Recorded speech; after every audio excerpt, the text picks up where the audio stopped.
Cain Lator was an imperial guard who defended his master even though he had taken the route of madness by making a pact with a demon. Cain lost to his friend, the rebel leader, Yahello Reston. Yahello screams at Cain, asking him why he turned his sword at the last minute when he could have surrendered. Cain has been free to make his own choice for the 29 years that he has been alive. However, he considers death to be true freedom. He finally closes his eyes in death while his friend Yahello cries and begs him to wake up, but it is too late. Cain soon finds himself in the realm of the dead. It is an expanse of nothing, but Cain sees it as freedom. He wonders why his friend Yahello is crying like a baby. Cain shrugs this aside, believing that Yahello will manage on his own. Cain is about to settle down to finally enjoy the freedom that he has been given when a bright light appears beside him. Suddenly, Cain finds himself in a strange environment. He has been reborn as a baby, but surprisingly, not just any baby. He has been reborn as Yahello's grandson. It turns out that he has been given a name, and he is now Keron. Keron cannot believe that Yahello is now old and wrinkled, but the most frustrating situation of all is that he has been reborn as Yahello's grandson. Years later, Keron is taking history lessons from his tutor. He reads a popular history book to him, which was written by Yahello. Apparently, the event that happened between Yahello and Cain was 45 years ago.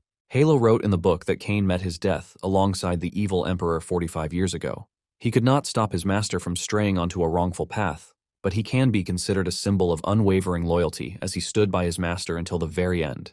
After his tutor is done reading the chapter to him, he asks Keron about his thoughts. Before answering, Keron demands to know what his tutor thinks. The man mentions that the Duke, Yahello, simply wished to restore his friend's honor. The story that Yahello and Cain were friends was known to everyone. The moment he says this, Keron gets up from his seat and asks his tutor if he is sure about what he said. With a stern face, Keron tells his teacher that he believes that his grandfather actually holds a grudge against his friend, which is why he is trying to immortalize his name. The teacher is shocked to hear this, and he demands further insight into what Keron is instigating. Keron says Yahello must have resented his friend because he didn't join him to rebel against the evil emperor, but instead stood against him. Keron is confident that Yahello is doing all of this to punish his friend. Apparently, Cain just wanted a peaceful death without being regarded as a hero, but Yahello is doing the utmost opposite. It finally dawns on the tutor that Keron might be onto something because there were reports that the duel between Yahello and Cain ended so very fast, which is weird because the duo are of the same standing when it comes to skills. The tutor realizes the possibility that Cain might have chosen death instead of giving his friend a proper death. The tutor cannot believe a 10-year-old boy is actually coming up with such a brilliant deduction. However, he knows that he can't agree with what Keron is saying because the dukedom will simply charge him with blasphemy and have his head. Just then, Keron relieves the tension in the room, telling his tutor that he was just messing with him and that's all. The teacher finally heaves a sigh of relief. After his lesson with the teacher, he walks down the hallway and narrates how he is Yahello's youngest grandson. Keron cannot believe that Yahello went ahead to make him a hero. Keron reaches the temple room where he finds his father, pale, praying to their divine being.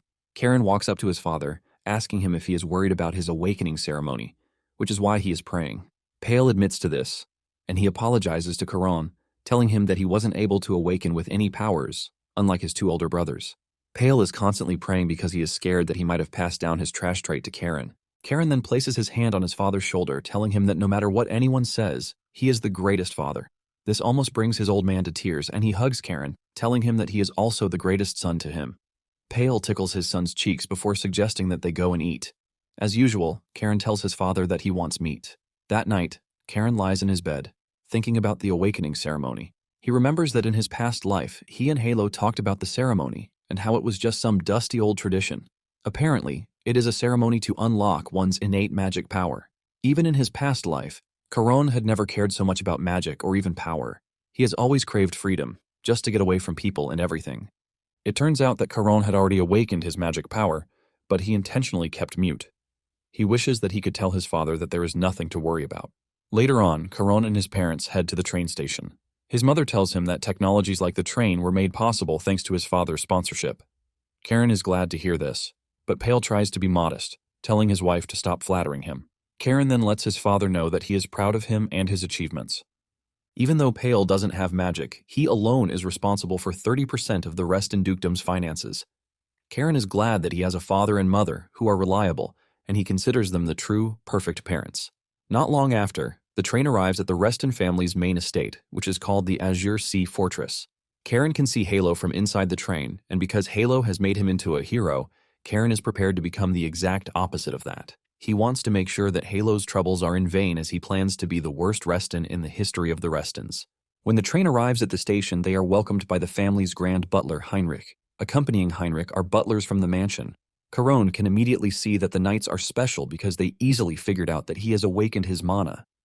This tells Keron that the knights are way better than the dumbasses they have in their territory. Keron knows that his grandfather will hear about this very soon, but he doesn't care. Heinrich then leads them to the main palace. Upon entering, Palais has to attend to the duties of greeting other family members. Keron has no choice but to stay in one of the waiting rooms for his father. Keron stands by the window to stare at the beauty of the fortress. Since there is nothing to do, he thinks of visiting the library. Suddenly, his cousin Leo appears behind him. Leo is surprised that Keron is already thinking of going to the library just on his first day of visiting the fortress. Leo says the rumors about him being a bookworm are actually right. Leo then starts talking trash about Pale and the fact that he can't awaken his magic, which means Keron is also like that. Leo urges him to hit the books so he can at least make money like his father. Keron gets mad when he hears this, and he angrily walks toward Leo. Leo unleashes his tiny aura, trying to scare Keron off. Just then, Keron shows his true colors. An overwhelming amount of aura emerges from his body as he talks about Leo being a dog. Leo is shocked when he sees the terrifying power emanating from Keron's body. He is forced to ask Keron when he awakened his magic because his father didn't tell him about it. Keron then replies to Leo, telling him that his own father is also unaware of the fact that he has awakened his magic. After revealing this, Keron lets Leo know that there is going to be a bit of a problem. Since Keron is planning to become a trash grandson, he obviously doesn't need anyone competing with him on that. Leo almost faints out of fear as he asks Keron what he plans to do. Once Keron has informed Leo of his plan, he decides that beating him up is the next best thing. Leo can only stand like a good mummy's boy as he is about to be trashed by our MC. Later on, Pele learns from Heinrich that Keron has awakened his magic. He got this information from the knights that accompanied them to the estate. Raphael is surprised that Keron awakened and didn't say anything. Raphael is the second son of the family, and he is very good at mathematics. Raphael then turns around to look at his brother Pale, asking him whether he was planning to tell them. Pale assures them that he was also not aware of the whole thing. The first son, Tails, urges Raphael to stop with baseless accusations. Tails is aware that Pale doesn't have magic, so he might not have known that his son had already awakened his. They are in the middle of this conversation when one of the butlers comes rushing in, telling Heinrich that he needs to come. The butler then spots Raphael in the room. He lets him know what happened, and Raphael is already pissed off, ready to tear Keron to shreds. Pale tries telling him to calm down because it must have been a misunderstanding, but Raphael doesn't care. He gets to the waiting room to find his son totally disfigured after Keron has battered him like crazy. Keron tries acting like he knows nothing as he bows his head to greet his elders, but Raphael grabs him. Raphael is ready to punch Keron as he demands to know why he would hit his son the way he did. Pale rushes over to his brother to try and stop him. Without fear in his voice, Keron tells Raphael that he beat Leo up because he insulted his father. Keron even asks Raphael what he would have done if someone had insulted his father. This pisses Raphael off, and he believes that Keron is full of trash. Pale tries to get his brother to calm down, but Raphael turns to him and berates him for doing such a trash job of raising his kid. Before the whole thing escalates, Heinrich enters the room, telling them to calm down. Heinrich reveals that Yahello himself has decided that he will be the judge of the case. Pale quickly grabs his son away from Raphael since their father has spoken. Pale asks his son if he is fine, and he assures his father that he is. With this, Heinrich suggests that it is time they head to Yahello's chambers. Keron is ready to see Yahello after a very long time. Upon getting to Yahello's chambers, he asks Keron why he caused such a huge incident the moment he arrived at the Azure Sea Fortress. Pale tries to mediate on behalf of his son, but Yahello lets Pale know that the question is not for him. Yahello wants to hear directly from Keron. Yahello is pretty sure that Keron doesn't do things without thinking twice, so he wants to hear from him before making his judgment. Keron is impressed that Yahello will hear his side of the story before making the decision to punish him or not. Keron then tells Yahello the same thing he said to Raphael. Keron says he dealt with Leo because he insulted his father. Raphael gets mad and tries to interrupt Keron, but Yahello smacks his table in anger, and he calls Raphael to order, telling him to know his place. Fear grips Raphael, and he quickly apologizes to his father for speaking out of turn. Yahello then says it is simple because they can call Leo to ask for the details of the event from him.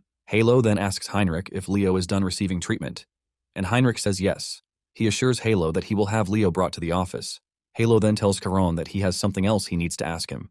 Keron already knows what he is about to ask, and he lets his grandfather know that he awakened 3 years ago. Even Pale is shocked that it's been 3 years since Keron awakened his magic. Yahello then asks him why he kept the information hidden from his father. Deep down, Yahello is impressed that Keron awakened his magic on his own.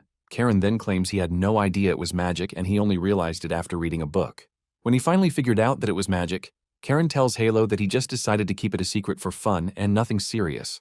Keron mentions that it was even more fun to keep it a secret because the knights in his territory are too dumb to figure out that he has awakened his magic. Yahello then asks him if there is no addition to what he just told him, and he says yes.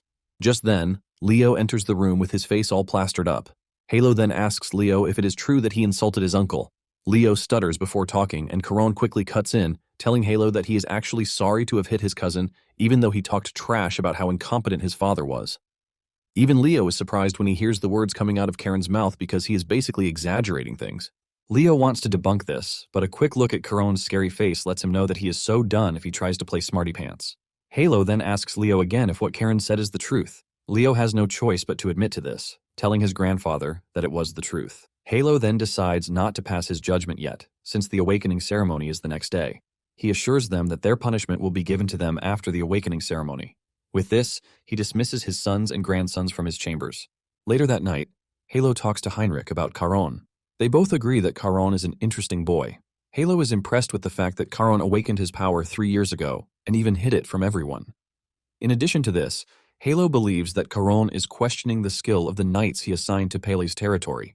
Yahello believes that the boy is subtly telling him that he was neglecting his son, Pal. Heinrich doesn't think this is the case, and he tells Yahello that he must be overthinking things. Yahello argues differently, saying that exactly is the case because he can sense that Keron is a different breed. However, he is confident that if there is anything special about Keron, they are going to find out the next day, which is the awakening ceremony. Yahello is curious to see if Keron will be able to safely finish the awakening ceremony, and if he does, he is curious to see what power he will awaken in the process. The following night, Keron joins his father, his grandfather, and the elders of the family as they walk into the woods.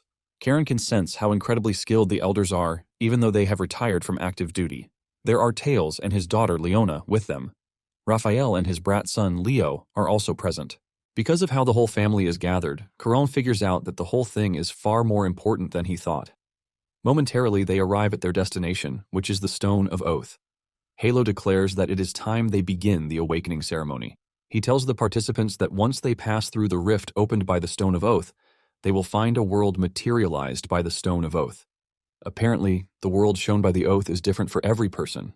Yahello mentions that the ceremony will end when the participant uses the weapon obtained in that world to destroy the world itself. After listening to all the instructions, Keron believes that he is ready. Yahello whips out his pendant and performs a simple spell that resonates with the Stone of Oath. This leaves a blinding light that shines into the sky. Yahello then urges Keron to step inside the rift that just opened, unless he is scared. Pale is worried about his son, but Keron assures him that he will be fine. However, Keron is still particular about the entire thing of his using the weapon he finds beyond the rift to destroy the world. Since he enjoys destroying things, he believes that it would be very easy for him to do that. Just as he is about to fully disappear into the rift, he hears his grandfather telling him to overcome his fear. Keron enters the rift and soon finds himself in a familiar location. This was the palace where he fought to defend his master, the evil emperor. Bodies of his men are littered everywhere, and Keron wonders why the rift is showing this to him.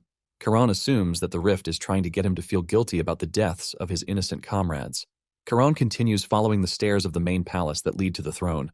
Suddenly, he hears a voice telling him that his world is cruel and desolate. The voice calls him a child of the Blue Wolves. He is told that the time of the covenant has come, and the voice promises to fulfill what was made with his ancestor. Keron tries to guess if the voice he is hearing is that of a demon. The voice then tells him that the blood that flows in his veins cannot be invaded by a lowly demon. The voice urges him to overcome his fear and ascend to the throne. Keron finally makes it to the throne room, and he notices that there is something sitting on the throne. This was a throne that the emperor wanted to protect so much that he had to make a deal with a demon. Keron feels guilty that he and his comrades had to die because of that. Once he reaches the throne, the voice welcomes him on behalf of the Blue Clan. Just then, Keron spots a sword on the throne, and the voice tells him that this is his weapon. Keron is shocked to see this because it is his beloved sword that was given to him by the Emperor. The sword is known as the Demon Sword Ruin. The voice then urges Keron to infuse his mana into the sword. Keron is scared to do this because it is a demonic sword that eats the user's soul. Keron is assured by the voice that the evil thoughts that were residing in the sword have been expelled by Yahello. The voice claims that what Keron is staring at is merely a distorted form placed by a demon. The voice urges Keron to grab the sword and awaken it because only he can. Keron wonders if it is actually okay for him to touch the sword. He is scared that he might return to his past self, who took countless lives by obeying the Emperor's orders. Just then, he remembers Yahello telling him to overcome his fear. He finally realizes that the purpose of the awakening ceremony is not just to obtain a weapon, but for the family heir, who has awakened the azure clarity to overcome the source of his fear. Since this is the case, Keron grabs the sword. His eyes immediately light up as the sword starts to resonate with him. Suddenly, Keron finds himself in the clarity zone. The sword starts to change form, with the red aura on it dissipating. The voice then tells Keron that it has no idea why the sword met Keron in such a form, but the sword is originally the sword of his founding father, Rael. The voice lets Keron know that the sword his grandfather took was also the sword of a founding father. But unlike his grandfather, the reason why the sword wasn't recorded in history was that it possesses a power that is completely different from the power that his family usually wields. Keron grabs onto the sword, and the mana from the sword starts seeping into his body, causing him immense pain. However, the voice urges him to endure the pain as the mana runs through his body. Keron smiles as he realizes that the mana energy flowing into his body has become more intense. Because of the amazing feeling he is getting, Keron figures out that the azure mana is incredible. Keron then asks the voice about the real name of the sword. The voice glazes the sword, talking about how it has beheaded countless demons and devoured their powers. The voice continues with the glaze as it mentions that the sword is one that even demons feared, which is why its existence was erased from memory. It is a sword born from the deep sea of the north, a place dark yet pure. The voice finally reveals the sword's name, and it is called the Execution Sword, the Guillotine. Keron is amazed by the appearance of the sword and the power it holds. The voice then informs Keron that the sword resembles the deep sea's darkness, which is why it suits his destiny so well. Keron then decides to ask the voice for its identity. He presumes that the voice is part of the Blue Clan, which is the family's guardian dragon. However, the voice lets Keron know that he doesn't have the power to know its true name yet. The voice then mentions that Keron can find it in the North Sea if he one day gets the power to dominate the sea. After this, Keron asks the voice how he is supposed to get out of the rift, and the voice points out that it should already be obvious to him. It dawns on Keron that he needs to destroy the throne. Without hesitation, Keron smashes the throne to pieces since this is what he has always wanted to do. Meanwhile, the family members are waiting for Keron to emerge from the Stone of Oath. Yahello notices that Pale is worried, and he urges him not to be. Yahello understands why he is worried, but tells him to compose himself. Suddenly, the stone starts to twitch, and a bright light appears in the middle of the stone before shattering into pieces, leaving everyone shocked and stunned. Just then, Keron emerges from where the stone is supposed to be, scratching his head. Judging by how everyone is staring at him, he knows that he has messed something up again. He suddenly realizes that the Stone of Oath is nowhere to be found. Pale holds his head in fear since he can't believe that the Stone of Oath just shattered due to his son's awakening ceremony. Keron tries to act all cool with his grandfather by distracting him from the stone to the weapon in his hand. Yahello takes a better look at the weapon and realizes that it is the guillotine, which belonged to their ancestor. This was a sword that was erased even from the family's history and was passed down orally to the head of the family and the elders. Yahello wonders why the sword has suddenly appeared. He wonders if the time of the Covenant is approaching. He realizes that Keron is holding the sword so well, and he wonders if he is not scared of it. Keron simply answers that he is not scared of it. Yahello then reveals that long ago, their ancestors, who could not fulfill their covenant with the Blue Dragon to annihilate the demons crossing from the world's end, left behind the Stone of Oath as proof of the covenant, vowing to the future. They were patiently waiting for the one who would one day carry out that covenant. Since Keron just appeared with the mysterious sword, Yahello wonders if he is the one to carry out the said covenant. Yahello then raises his hand to declare that Keron, son of Pale, is a rightful member of the Azure Sea Fortress. He adds that he is a direct descendant chosen by the guillotine and worthy of inheriting the Spirit Sea style. Raphael cannot believe that the brat, who beat up his son, is the one receiving the Spirit Sea style. Pele just rushes over to his son to ask him if he is hurt, but he assures his father that he is fine. Even Tails is surprised by the sudden turn of events because he thought he knew every weapon in their history, but he had not once heard of the guillotine. In addition to that, the mere sight of the sword sends chills down his spine. Once everything is settled, Yahello tells his family members that it is time they leave. When Yahello turns around to leave, Raphael calls Tails back to complain to him. He asks Tails if he had heard about the sword before, but he says no. Raphael is obviously pissed, and he is ready to destroy things, but Tails urges him to calm down, telling him that it is not the time to fight amongst themselves. Momentarily, Pale and his wife prepare to return to their territory, but Keron is to be left behind because of training. At the station, Pale asks Keron if he will be fine, and he says yes. Heinrich assures Pale that there is no place safer than the Azure Sea Fortress. Pale agrees with this, but tells Heinrich that he is not worried about external enemies. Rather, he is worried about internal threats. At the same time, he is trying to take solace in the fact that his brothers will not act rashly with their father around. Heinrich then tells Pale that the person assigned to conduct the Spirit Sea-style inheritance for Keron is Sabina. When Keron hears that his aunt will be in charge of this, he heaves a sigh of relief. Sabina Reston is Halo's sister, and she is known as a master who is also skilled as Halo himself. At some point, she was even referred to as the White Wolf. Pale lets Keron know that Sabina has always liked him, so he urges Keron not to disrespect his aunt. Keron assures his father that he will do his best not to. Heinrich then mentions that Halo is making plans to prepare a residence for him at the Azure Sea Fortress, which means he can visit anytime he wants. Pale is brought to tears when he hears this, as he is finally getting the treatment of a family member.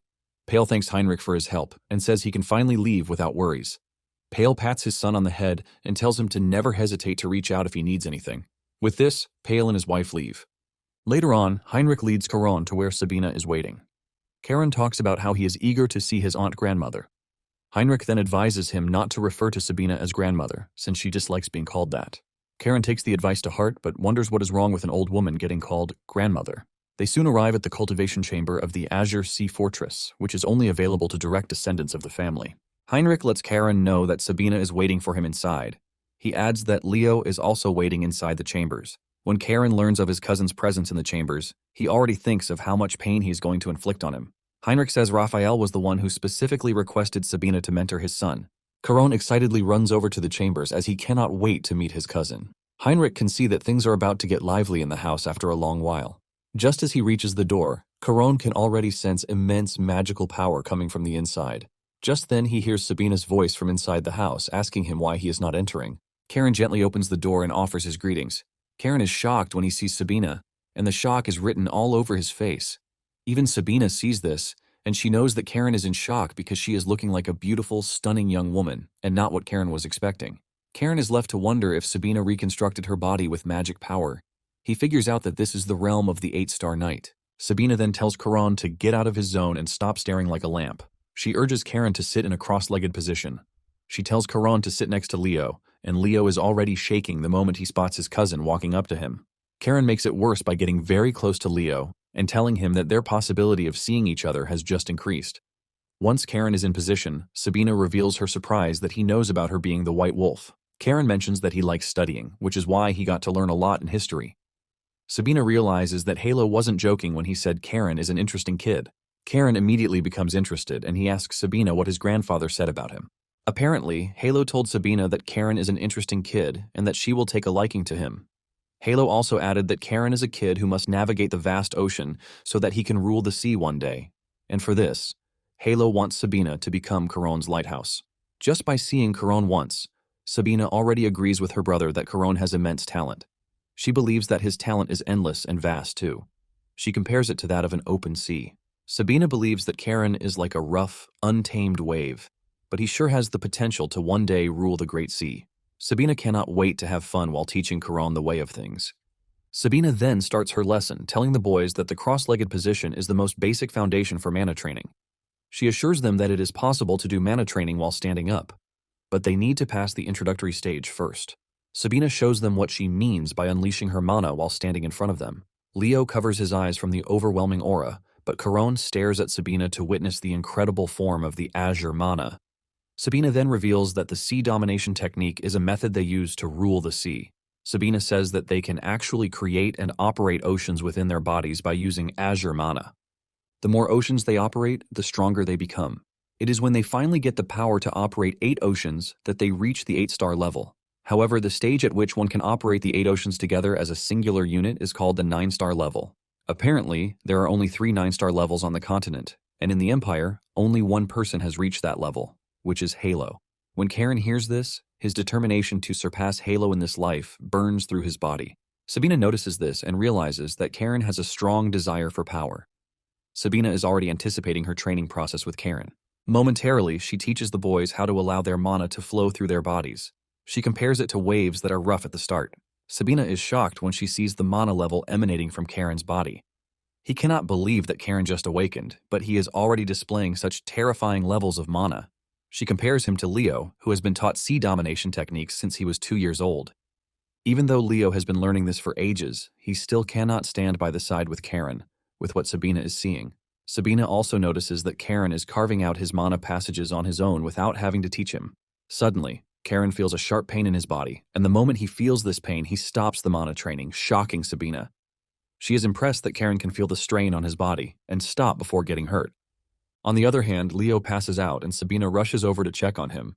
Because the mana training is dangerous, Sabina is there to monitor them. Keron is disappointed at how weak his cousin is. Sabina cannot believe how composed Keron is, given the burning desire inside him to get stronger. She comes to the conclusion that Keron might not need a lighthouse after all. Just then, Sabina tells Keron that she will make sure that he is safe for 3 years. She urges him to build the strength to protect himself for the next 3 years. Keron acknowledges this and takes it to heart. Shortly afterward, the two boys head to the night training ground. Keron carries his sword with him, and Leo tries to tell him how scary the sword is. Keron screams at Leo, telling him that he is trying to avoid the talk of the sword being menacing is why he put it in the scabbard that was given to him by Yahello. Leo quickly clears the air, saying he is fine with whatever way Keron does his thing.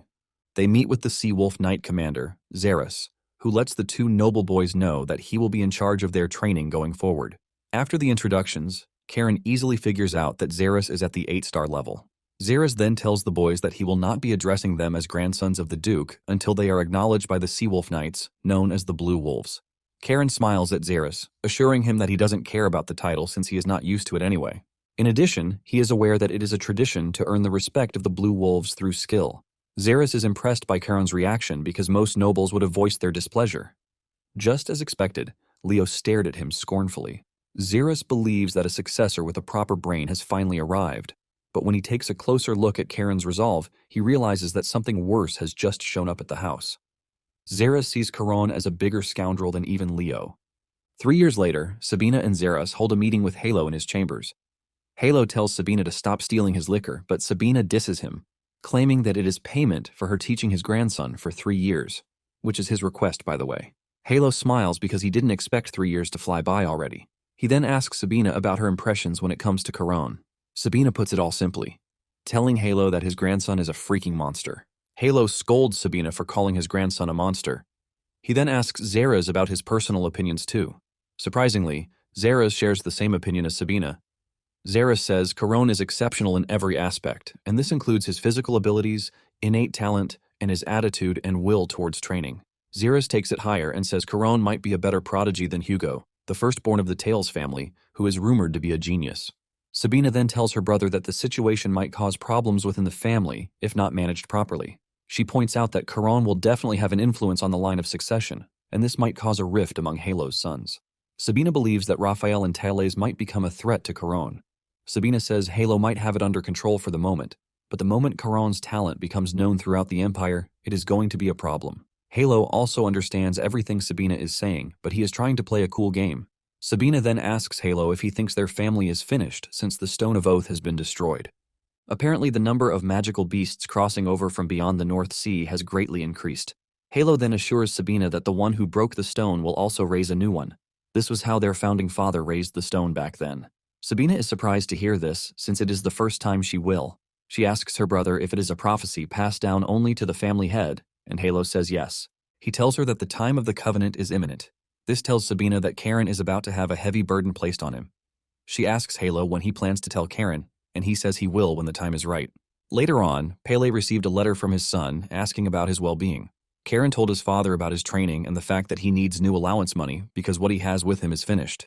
Heinrich was the one who brought the letter for Pele, and he tells him that the Azure Sea Fortress has received some life in it since Keron started staying there. However, Pele is worried that Keron standing out too much will only call attention to him. Heinrich lets Pele know that it might actually be difficult to contain the information on Keron from leaking outside the fortress. This is when it dawns on Pele that Keron might be going on a mission very soon. Pele then mentions his fear. He knows that his brothers will not be pleased with Keron's growing influence in the fortress. Heinrich then tells Pele that Sabina is extremely fond of Keron. Pele remembers that Keron has been telling him through letters for the past 3 years about how Sabina has been treating him well. Hearing it from Heinrich serves as another mode of reassurance from him. Nonetheless, Pele has heard that there is the possibility that Sabina will leave the fortress very soon. Heinrich then tells Pele that he also does not need to worry about this. He assures him that Keron has formed a strong bond with the Knights of the Azure Sea Fortress. In fact, they have given him a nickname to show how close they are. The nickname is the young mad dog of the Azure Sea Fortress. While training with one of the knights, Hans, Keron goes on overdrive, forcing the dude to quickly surrender. Apparently, Hans is pretty strong for his age, but Keron is just a monster, which is why he easily overpowers the poor dude. He even makes fun of him for having balloon muscles. Hans then informs Keron that he has heard rumors that he might be going on a mission very soon. However, Zeros will be the one deciding the mission deployment time, instead of Yahello, because he is currently in the capital.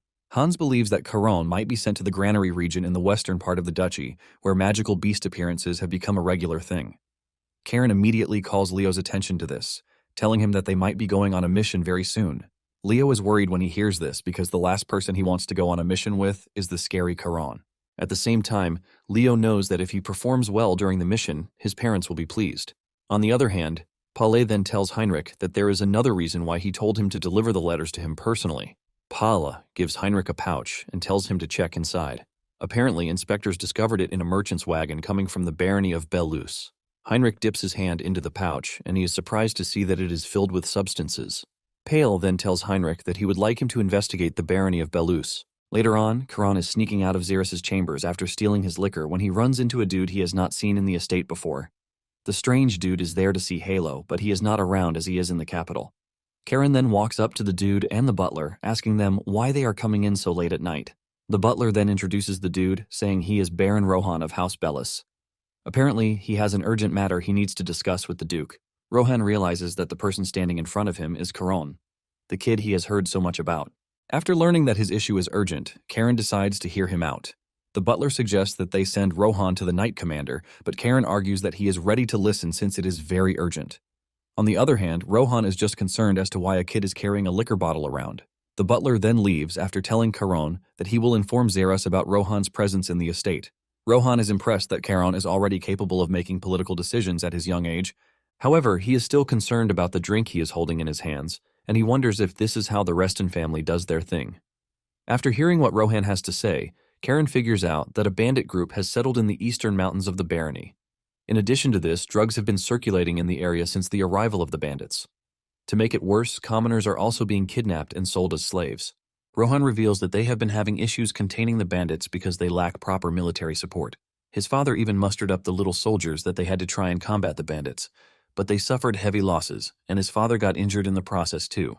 Rohan believes that his family and his people are suffering because he is incompetent. After hearing everything, Keron reveals his discontent, saying the bandits deserve to be torn apart. Keron then mentions that something is amiss. He wonders why a group of regular bandits are able to stand up to an army even though they are small.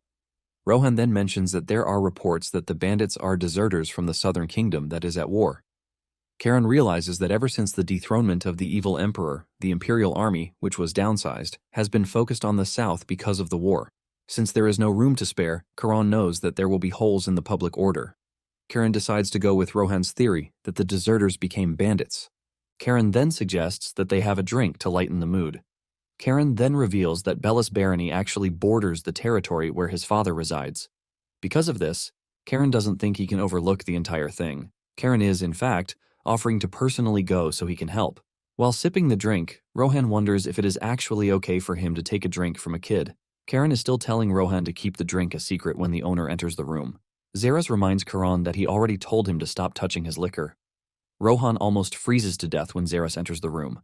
Xeros then tells Rohan to relax since there is no way he could have known about the drink. Xeros has heard about Rohan's problem concerning the bandits. Before anything else, Xeros grabs the drink away from Keron, telling him that alcohol is not good for his age. Xeros then tells Rohan that they are going to provide help for him since they can't just sit idly in the face of problems. Rohan is glad to hear this, and Xeros lets him know that troops will soon be organized to come with him to his territory. Rohan is glad to hear this, but suddenly, Keron cuts in, telling Xeros that he would like to go. Xeros is not in support of this, since they are going up against a bandit group that might have dangerous members among them. Rohan is shocked when he realizes that Keron is actually serious about coming to the territory to help. Rohan concludes that Keron is still a kid, even though he is training at the main house. Xeros acknowledges Keron's enthusiasm, but lets him know that going to battle is an entirely different thing. Xeros plans to send Keron to the west, where he knows that the danger is not that much. Xeros lets Keron know that he is not ready to let him go to an undetermined battle, but Keron lets Xeros know that he has a sweet offer for him. Momentarily, Leo finds himself tagged to Keron so that they can go on a mission together. Leo is devastated, but Keron is excited as he reminds Leo that they are about to embark on their first mission together. It turns out that Keron asked that Sabina escort them on the mission. Sabina reveals that she was also excited when she got her first mission. Rohan, on the other hand, is scared that his family will be wiped out if anything happens to Halo's beloved grandsons. Zeros can see through him, and he tells him to calm down, assuring him that nothing will happen. He lets Rohan know that Sabina is there to protect them, so he has nothing to worry about. Just then, Sabina mentions that she has no plan of helping unless she sees that the kids are about to die. This immediately sends Rohan into another wave of fear that he just escaped from. Zeres tries to convince Sabina to change her mind, but Sabina mentions why she must not be seen with the kids. Once the preparations are over, the train arrives. Sabina can see how nervous Leo is, while Keron, on the other hand, can't wait to get some action. Sabina then offers him some words of encouragement, telling him to think of how hard he has worked for the past 3 years. Sabina lets him know that he is finally getting the chance to be proudly recognized as a member of the Blue Wolves. As usual, Keron takes a dig at his brother, asking him if he is always waiting for someone to push him before he moves. Upon entering the train, Leo realizes that the moment he needs to prove himself has finally arrived faster than he thought. On the train, Sabina tells the boys that the reason she can't show herself is that the bandits will all run away the moment they catch wind that she is in the area. Since none of them wants this to happen, she suggests that she stay behind the scenes. However, Rohan is worried about entrusting the mission to Leo and Keron. He even notices that Keron is not showing any sign of fear, even though it is his first mission. Leo, on the other hand, has worries written all over his face. Leo remembers when his mother was scolding him for getting along with Keron, even though he beat him up some years back. Leo's mother lets him know that Keron is his rival, not his friend. However, Leo argued with his mother that Keron is not his rival. He mentions that his other cousin Hugo, who is considered a genius, didn't reach 3 stars until he reached the age of 14. Leo reveals that Keron reached 4 stars at the age of 13, compared to him, who got to 3 stars at the age of 15. Leo lets his mother know that Keron is his goal, but not his rival. His mother believed that he was suffering from an inferiority complex, but he says this is not the case. Leo sees Keron's existence as a drive for him to do better. Leo is totally caught up in this memory until Sabina calls him out. Sabina understands that it is his first mission and he is getting wrecked by his nerves. However, she wants to know if Leo is capable of cutting down an enemy if it comes to that. Sabina lets Leo know that Keron is the type of kid who doesn't hesitate to do what he needs to do. She urges Leo not to doubt himself because she knows how much he has worked for the past 3 years. She was the one who trained him after all. Leo then tells Sabina that he has taken her words to heart. The announcement soon comes that the train will be arriving at Baron Bellis's territory in 20 minutes. Sabina gets up from her seat and she tells the boys that they should address her as their master for the mission, and she will also address them as her disciples. Sabina walks to the window, shocking Rohan. He asks her where she is going, and she reveals that she needs to get off the train before they arrive at the barony's station to avoid word from spreading about her arrival. They are shocked that the lady is about to jump out of a moving train. Rohan is worried, but Sabina assures him that her grandnephews are watching, so no one will hold him responsible. After saying this, Sabina leaps out of the train and she disappears into the terrain. Rohan is shocked to see this, and he starts wondering if the whole Reston household is a bunch of scary people. Momentarily, they arrive at the Baron's house, and they visit the injured Baron in his room. He apologizes for welcoming the boys while he is sitting, and he lets them know that his body won't let him. Keron lets the man know that there is no need for him to stress himself. He asks him about his injuries, and he reveals that he was told that he has passed the point of danger. In the course of their conversation, Keron tells the Baron to address him casually. The man is impressed that Keron has reached the 4th star, as this is the minimum requirement to go on a mission. Keron confirms this but decides to diss Leo by mentioning that he is still at 3 stars. Even Leo cannot believe that Keron just brought it up when no one literally asked him. Since they are from the main family, the Baron mentions that he is scared to assign a dangerous task to them. Keron then tells the man that they cannot fail, as this will bring disgrace to the name of the family. Keron turns to Leo so he can back him up. Leo initially zones out before assuring the Baron that he has nothing to worry about. The Baron starts coughing, and Keron suggests that they leave since it feels like the man needs to rest. The Baron reveals that a guide has been prepared and all they need to do is follow him. Soon afterward, they are seen walking through the snowy woods, following the guide given to them. Leo soon calls Keron's attention to what is bothering him. He believes that they cannot trust the guide, as there is a possibility that he is in league with the bandits. Keron is impressed when he hears this, as he commends Leo for using his brain for the first time. Keron then agrees with Leo, telling him that the guide being a spy is right. Leo is surprised that Keron is agreeing with him so fast, and he presses him further for more clarification on the situation.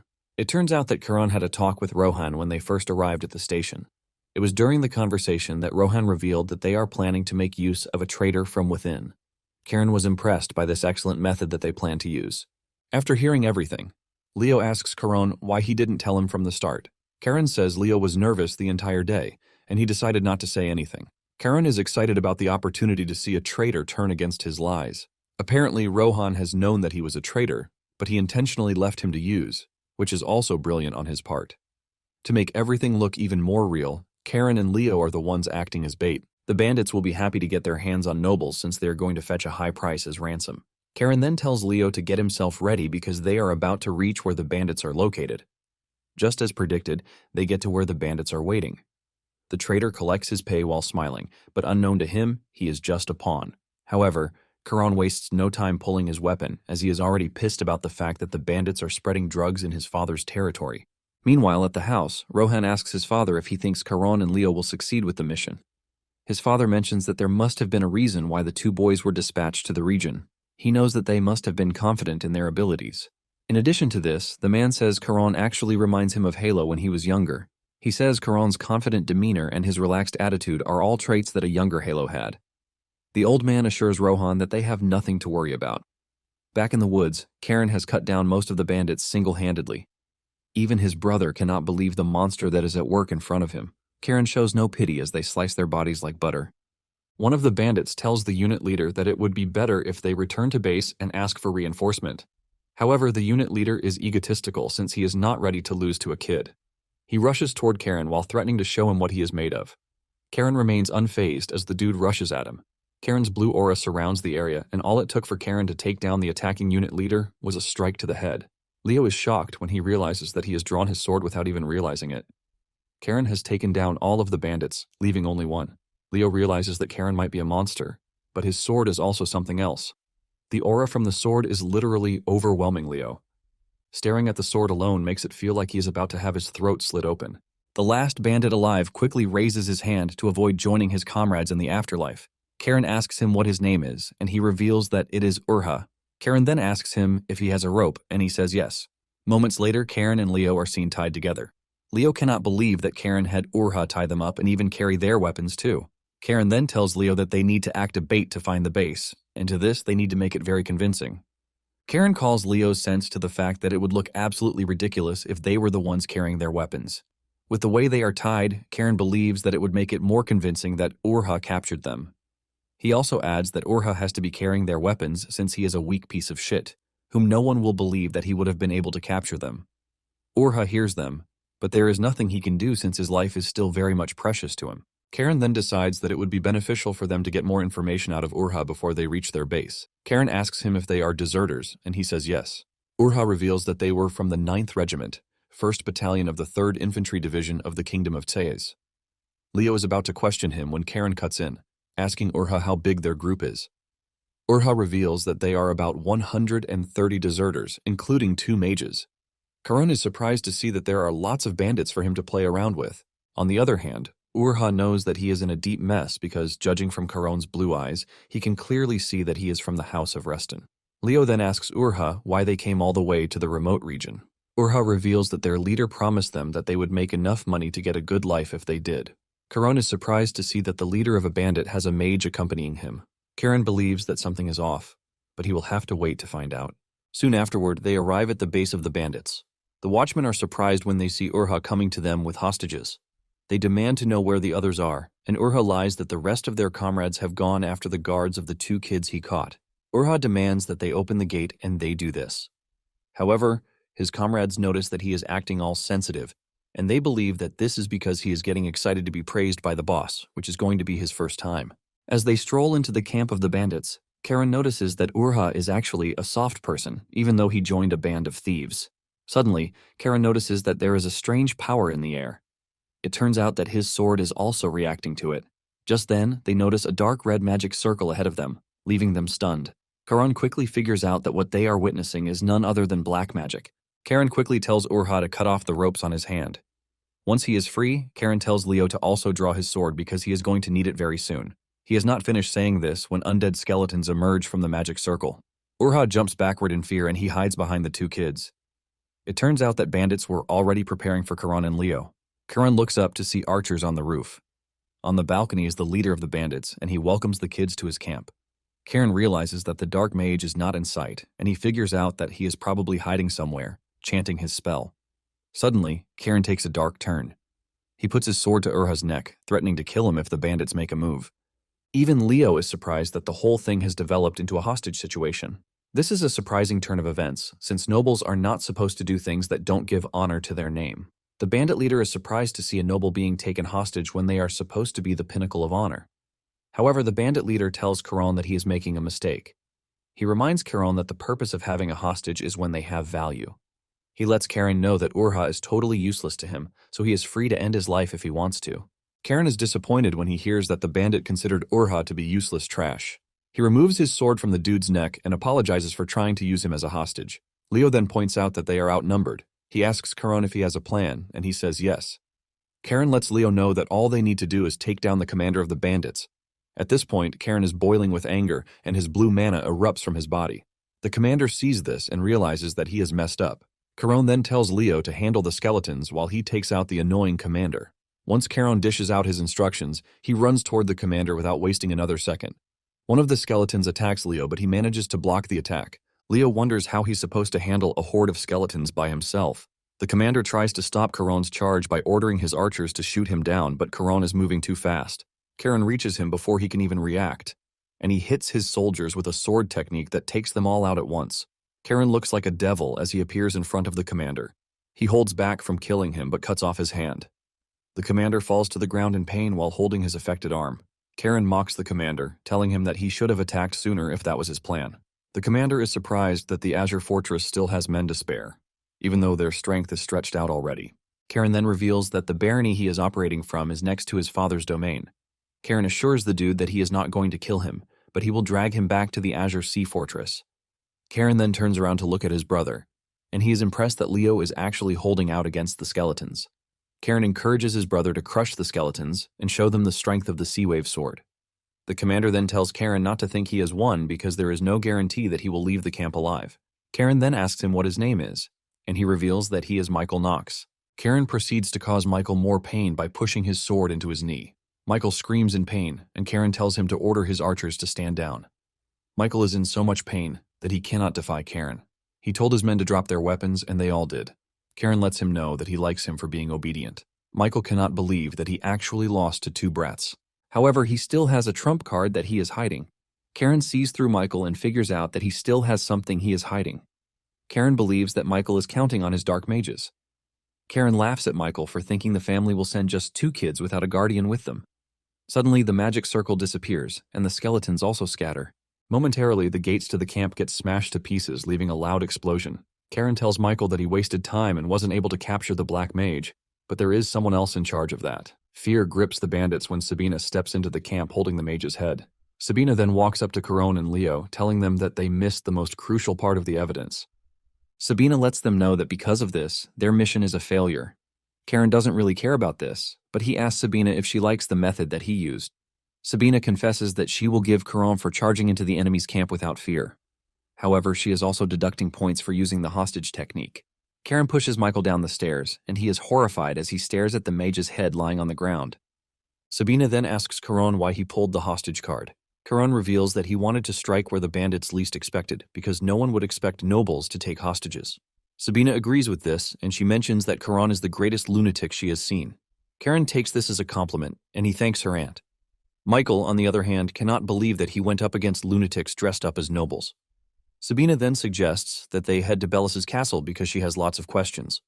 At this point, Michael knows that he is done for since the Reston family is a bunch of weirdos. As they left the battlefield, the captured villagers were released from their cages, and heartfelt family reunions began. Families embraced their freed loved ones in tearful joy, while Keron noticed the bandit Urha standing off to the side, visibly weighed down by guilt.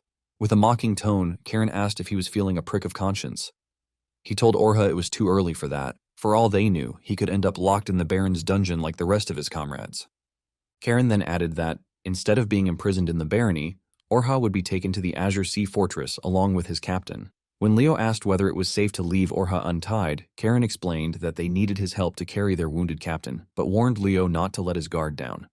Just then, one of the rescued villagers approached and spoke in Urha's defense, asking if he would be punished as well. The villager explained that Urha had shown genuine compassion toward the prisoners, secretly bringing medicine to the sick and sharing his own food with the hungry. The villager pleaded with them to show mercy. Sabina turned to Keron for his opinion. Keron looked at the stunned Orha and decided they would consider leniency, justifying it by noting that Orha had guided them to the bandits' hideout. Gratitude overwhelmed Orha, who swore complete loyalty to Keron, vowing to serve him until death. The moment was interrupted by Leo, who called Keron over to see something important. He led him to a barrel containing a large, glowing magic stone. While the villagers celebrated and jeered at the captured bandits, Leo confidently stated that the young master would surely prepare a feast for them upon their return. But Keron was deep in thought. He had finally realized the true reason behind such a large group of bandits being stationed in a poor and remote region. A magic stone mine that even the Baron's family was unaware of. Noticing the calculating look on Keron's face, Leo asked what sort of scheme he was plotting this time. Baron Rohan and his father arrived shortly afterward to greet the rescuers. Rohan ordered the prisoners to be thrown into the dungeon and asked Sabina to hand over the bandit leader. However, Sabina, claiming she was merely a guardian, deferred responsibility to her students, Keron and Leo. Rohan then invited everyone to a modest banquet, but Keron declined, stating that they needed to return to the Azure Sea Fortress immediately. At that point, Rohan broached the matter of the mission fee, admitting that the barony lacked the resources to pay in full and requested a deferral of payment. Keron's expression shifted to one of calculated cunning. He began deliberately insulting the barony, calling it a remote place among remote places, provoking Rohan. Then Keron revealed that the bandits had not been after coin or captives, but something far more valuable. He unveiled the magic stone to the astonished Rohan, who confessed that he had no idea such a mine existed on his land. Holding all the cards, Keron declared that he too had a proposal to make. He suggested that the Azure Sea Fortress jointly develop the magic stone mine with the barony of Belus, on the condition that the fortress provide the initial capital and security forces. Internally, Rohan was stunned. He wondered if this boy truly grasped the magnitude of what he was proposing. But he quickly realized that having the powerful Reston family as a partner in his barony's mine would be a massive gain. He concluded that Keron had calculated all of this in advance and was struck by the audacity of a child negotiating at this level. Keron added that the arrangement could also allow for the establishment of a knight garrison in the barony, solving the region's defense problems while simultaneously promoting economic growth. When Rohan asked about the profit-sharing ratio, Keron slyly deflected, saying it would be unreasonable for a child to discuss such fine details. Instead, he suggested Rohan take the matter up with his father. Rohan agreed to consult with his father and promised to make contact soon. Later, Keron asked Sabina why she had anticipated complications at the bandits' hideout. Sabina revealed that the black mage she had dealt with wasn't just any ordinary spellcaster. He was Tad Diahada, a high-level, second-degree wanted criminal in the Empire and a Sixth Circle mage. Sabina scolded both boys for getting distracted by the small fish, the bandits, and ignoring the true threat. She explained that genuine strength only grows when facing powerful opponents. Had they defeated the Black Mage themselves, they wouldn't have wasted time on rabble. For this reason, she declared the mission a failure, a judgment Keron accepted respectfully. She then turned to Leo, who had been feeling somewhat overlooked, and surprised him with praise. She remarked that his performance had exceeded expectations, especially given that it was his first time facing the undead. She encouraged him to trust in himself and be more confident moving forward. Meanwhile, at the Azure Sea Fortress, Yahello returned from the capital. His retainers greeted him and informed him of the knight's return from the west, and that Keron, Leo, and Sabina were on their way back from their mission. Suddenly, a royal messenger arrived with an urgent letter from the imperial palace. Yahello opened the message and was visibly shaken by its contents. The emperor, who had mentioned nothing of the sort before Yahello's departure from the capital, had personally summoned his grandson Keron to the imperial palace. On the return train, Orha was carrying his wounded captain, Michael. Michael, still defiant, tried to persuade Orha to escape with him, believing there was a lapse in security. But Orha struck him angrily and refused, reminding him that he had called him useless and disposable. Any loyalty Orha once had was clearly severed. Upon their arrival at Azure Sea Fortress, they were welcomed by family members. Pale, with a sarcastic smile, remarked that Keron's surroundings remained as chaotic as ever. Keron shot back sharply, threatening him in jest. Despite the banter, Pale warmly welcomed his son. Sabina turned to speak with Pale, commenting that Yahello had likely summoned him because of the commotion Keron had caused in the barony of Belus. Meanwhile, Pale congratulated his nephew Leo on his impressive performance, noting that the news of their mission's success had arrived even before they did. Leo felt a surge of pride, hopeful that both his father and grandfather would be proud of him. Keron, visibly tired, announced that he was going up to rest. The mood shifted as Sabina asked Pale whether he had heard anything regarding the Empire's shifting political landscape. Pale responded that most of the other great powers, except for their own family, were rallying around two major factions, the Salmon Duchy and the Diaz Marquesat. Sabina added that Yahello had planned meetings with various families in the capital to assess the situation but had cancelled them all after his discussions with the emperor failed to produce satisfactory results. Pale elaborated that the Salmon and Diaz families had supported the overthrow of the former emperor and played a pivotal role in installing the current one. As a result, they now held de facto control of the empire's political apparatus. Sabina lamented the irony of Yahello's situation. He had willingly stepped back from central power for the empire's stability, only to be excluded from its future. The two concluded that the era of peace was likely coming to an end and that their family could no longer afford to remain idle. Sabina, however, saw a strategic advantage. What Keron had done in Bellis might be the most useful development at the moment. His actions had provided the family with a valid justification to deploy troops into other territories under the guise of cooperative development. She described Keron as an interesting boy, whose timing could not have been more precise. Pale chuckled, saying she praised Keron too much. Sabina corrected him, saying it wasn't praise, just fact. Later, Sir Xeris arrived to greet them, congratulating the group on subduing the fugitive bandits. He announced that interrogation of the bandit leader would begin immediately and that he would extract every shred of information possible.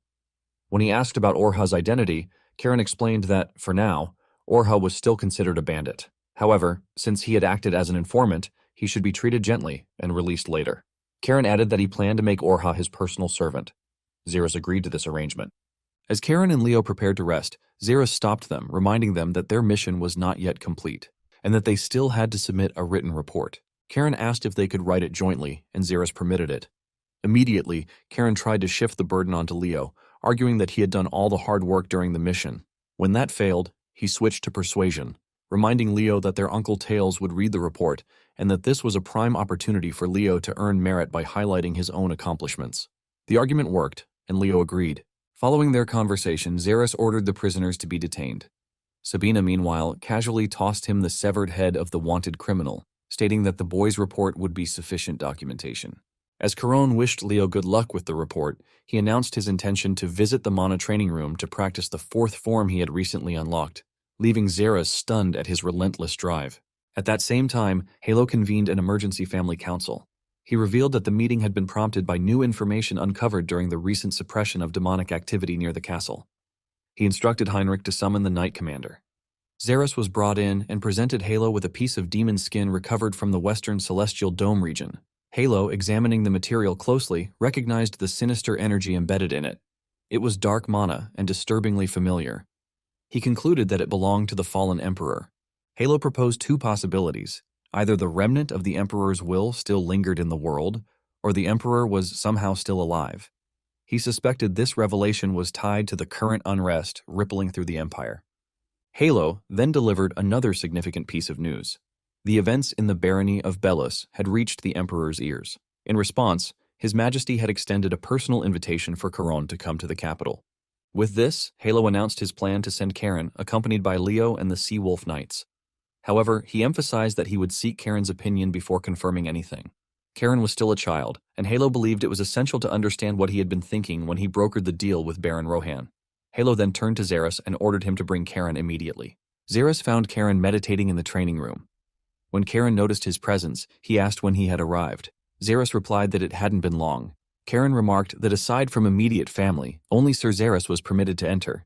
But he couldn't recall Xeris ever stepping foot in the training room before, which could only mean the matter was urgent. Xeris confirmed this, informing him that the head of the family had summoned Lord Keron to the family council regarding a potential trip to the capital. He added that the full details would be provided directly by Yahello upon Keron's arrival. At the council hall, Yahello greeted Keron and stated that he had just heard of the successful conclusion of his first mission, which Keron confirmed.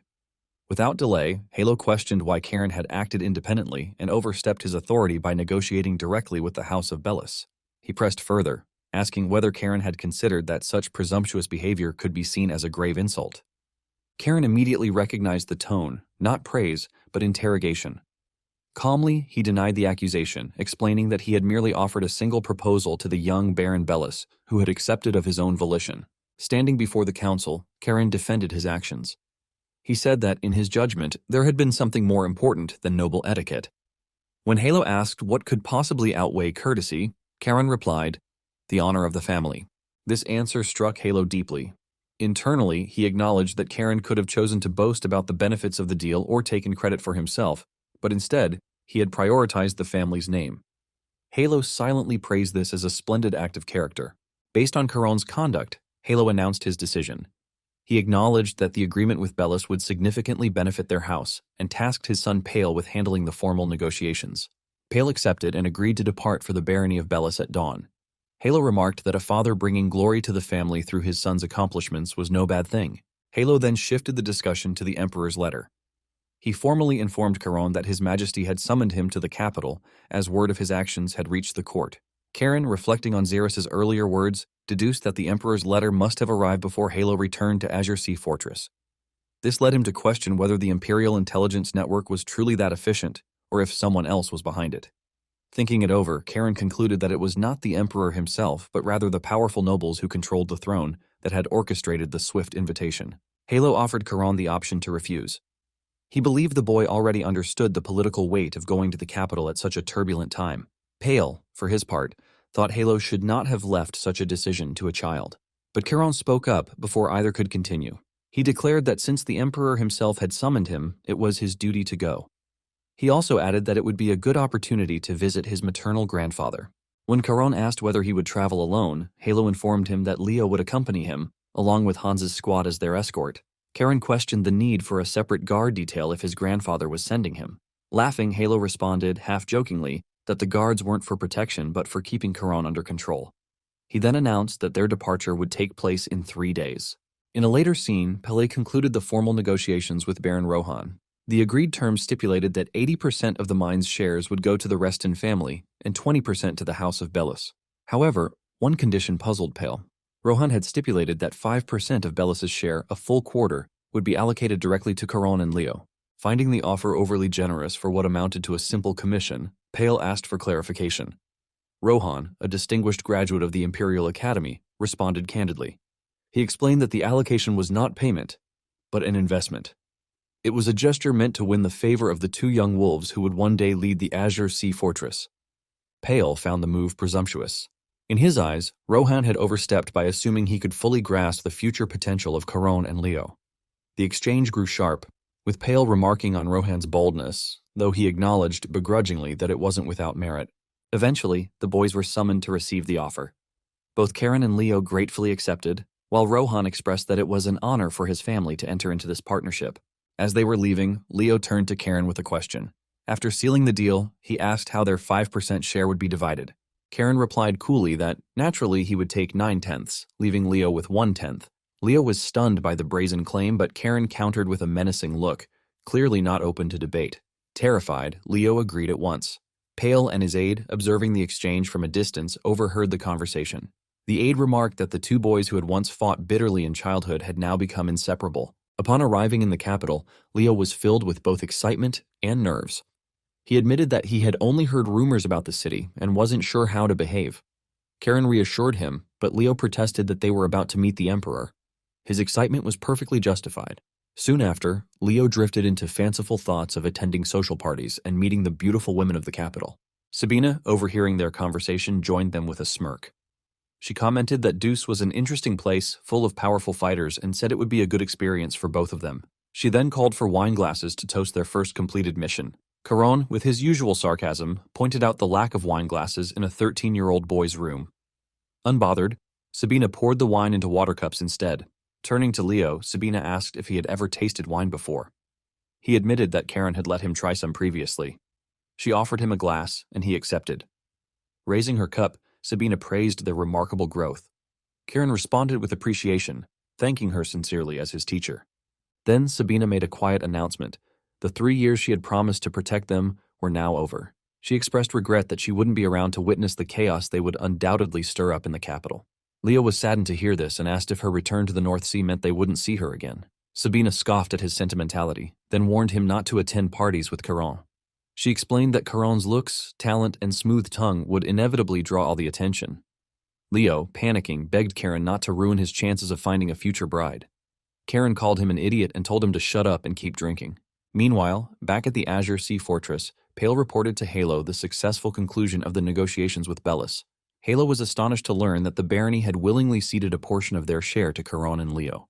Pale explained that the young baron's opinion had carried significant weight. He had viewed the deal as an investment in the future. Hahello praised the young baron's insight and remarked that the Restons had gained a promising ally. He then entrusted all matters relating to the barony of Bellis to Paul. However, Pale sensed there was another reason for his summons. Hahello was rarely generous with praise, and his instincts proved right. Hahello shifted the conversation to a more pressing matter, the Emperor's personal summons for Keron. He revealed that no member of their family had ever been summoned before, aside from himself. Then Hahello shared something even more unsettling. During his recent private meeting with the Emperor, he had noticed a lingering fear in the Emperor's eyes. Continuing, Hahello speculated that this fear indicated the presence of an external influence behind the invitation. Pale agreed that the situation seemed politically motivated. He asked why Hahello hadn't simply refused the Emperor's request, given the political volatility. Hahello explained that he hadn't refused because he was curious about Keron's potential. Keron had been chosen by the ancestral sword, guillotine, an undeniable sign that he was destined to be at the center of the Reston legacy. Because of this, he would inevitably face dangers and trials from all sides. To Hahello, the Emperor's invitation was a test, one Keron needed to face. If the boy was to shoulder the future of their family, he must first prove he could endure. Hahello then turned to his son and asked if he was worried. Pale, deeply moved but composed, responded with unwavering confidence. He believed in his son. Hahello was surprised by the response, then smiled, calling it a wonderful answer. The following day, Sabina prepared to return to the North Sea. Xeris asked whether she intended to say goodbye to the boys, but she declined. She had already enjoyed sharing stolen wine with them the previous night and felt it was better to leave quietly as the boys were busy preparing for their journey. The two exchanged parting words, and Xeris promised to supply more wine on her next visit. As she departed, Sabina exchanged a silent glance with Keron, who was watching from his window. In that brief moment, a farewell was shared without words. Then she disappeared from view. Keron reflected on how the North Sea felt like home to him. He considered looking for food and wine while waiting, not expecting Sabina to have left so soon. As her presence faded, Keron mused that his uncles would likely begin to move now. And as if fate were answering his thoughts, Uncle Tails suddenly appeared behind him, startling him. At the train station, servants bustled about, carrying the young men's luggage. Leo looked around at the commotion and wondered aloud why there was so much fuss. Xeris explained that it was to be expected. They were going to meet the Emperor as official representatives of the Reston family. Keron grumbled at the presence of Hans's squad, clearly annoyed. Xeris calmly explained that their purpose was to protect them, but Hans cut in with a blunt remark. Their true role was to make sure the two boys didn't cause any trouble. Before their departure, Tails paid Keron a visit in his room. After a brief greeting, Tails acknowledged that he had heard about Keron's journey to the capital. Then, he made a single request. He asked Keron not to behave in the capital the way he did at the Azure Sea Fortress. Keron agreed on the surface, but realized that his uncle's words were an open admission. He had been watching him all this time. Tails warned him that the capital was filled with enemies waiting for the slightest excuse to strike against the Reston family. If Keron gave them that opportunity, Tails promised that he himself would deal with him harshly. As soon as Tails left, Keron's expression darkened. He scoffed at the threat, recognizing it for what it was. A show of dominance cloaked in duty. Tails was trying to assert his authority as the firstborn son. Keron, however, swore to himself that he would turn the tables and wipe that arrogant look from his uncle's face. Back at the train station, final preparations for departure were completed. Keron was bickering with Hans when Orha, the former bandit, approached to express his gratitude. He thanked Keron for giving him a second chance. Keron responded coolly, then joked dryly that he was only bringing Orha to the capital to toss him into its brutal prison, warning him not to get too comfortable. Orha, half panicked, begged Keron not to abandon him. Keron shrugged and said they would see how he behaved. Xeris stepped forward to offer one final piece of advice. Don't cause any trouble, and return home safely. Just as the train was about to depart, Pale rushed onto the platform. He had come to see his son off one last time. He explained that he simply wanted to look upon him again before he left, and that Keron's maternal grandfather was eagerly awaiting his arrival. Pale hugged his son tightly, urging him to stay safe and, if possible, avoid causing too much trouble. Keron laughed at the familiar request. After the train pulled away, Tails sat in his office, where he received troubling news. It seemed his second son's wife, Raphael's wife, was plotting something in the capital. However, Tails chose not to act, at least not yet. On board the train, Keron asked Hans how long the journey would take. Hans responded that it would be about 6 hours, passing through the autonomous territory of Taba. They began to discuss the region, an unusual place where commoners elected their mayor directly. Unlike most provinces, Taba thrived through commerce and industry rather than agriculture. Status there was based on wealth, not bloodline. Hans explained that the region's influence within the empire stemmed from its enormous capital reserves. However, it remained under close watch by neighboring lords. Keron commented that many citizens fleeing the tyranny of corrupt aristocrats found refuge in autonomous zones like Taba. Hans noted that the territory was on good terms with Azure Sea Fortress and often entrusted major tasks to its knights. As the boys casually mused about sneaking off to visit the city during a later opportunity, Keron suddenly froze. A strange sensation coursed through his body. His sword had begun to react to an unseen presence. It was a clear sign that danger was imminent. His first thought was of his uncles, Tails or Raphael, possibly planting someone among the escorts. But he quickly dismissed the idea. They weren't reckless enough to attempt an attack so openly. Leo noticed something was wrong and called out his cousin's name, but Keron was already focused. If the threat wasn't internal, then it had to be coming from outside. With urgency, Keron turned to Hans and ordered him to contact the Taba authorities immediately. Hans, startled, asked for an explanation. Keron cut him off, shouting that there was no time. He commanded Hans to inform all train cars to prepare for an imminent attack. Though stunned, Hans didn't hesitate. He relayed the alert to the escort units, who immediately acknowledged the message and began their preparations. As the warning spread through the train, Keron considered the nature of the external threat. How could anyone possibly attack a moving train? Not far ahead, a group of masked attackers was already in motion. Their leader gave the signal. The men moved quickly, placing barrels packed with explosives along the railway and tying them together with a long fuse. Once they finished, one of them lit the fuse, and the leader gave a grim order to prepare for the blast. Moments later, the train collided with the barrels, resulting in a deafening explosion. The blast ripped through the railway, violently derailing the train and reducing entire sections of it to wreckage. Meanwhile, in the autonomous territory of Taba, the mayor presided over a chaotic and heated meeting. Attendees shouted over one another, hurling accusations back and forth. Some claimed their opponents were involved in money laundering and that the National Tax Service was actively pursuing them, while others responded with equal vehemence, accusing their rivals of the same crimes. The situation quickly escalated as one participant demanded that the mayor punish his opponents, calling them criminals. The mayor, exasperated, found himself regretting his decision to attend. He thought to himself that he should have retired after his term as finance minister. The city he once governed with pride had turned into a battleground of relentless conflict between the noble and commoner guilds. An aide suddenly entered with an urgent message. The mayor silenced the room, dismissed the quarrelsome participants, and allowed the aide to approach. One lingering attendee asked if the news was related to the tax investigation, but the mayor, lighting a cigarette with practiced calm, replied that the investigation no longer mattered. When asked if it had been canceled, he clarified that it hadn't. He simply no longer cared. He then delivered the news that brought everything else to a halt. Just 5 minutes earlier, the train traveling from the Reston family's territory to the capital had exploded. On board were the Grand Duke's 2 grandsons. The remaining man was left stunned, but the mayor, composed, explained that the implication was clear. They were all as good as dead. Back at the crash site, Keron rose slowly from the wreckage. Hans rushed over, asking if he was injured.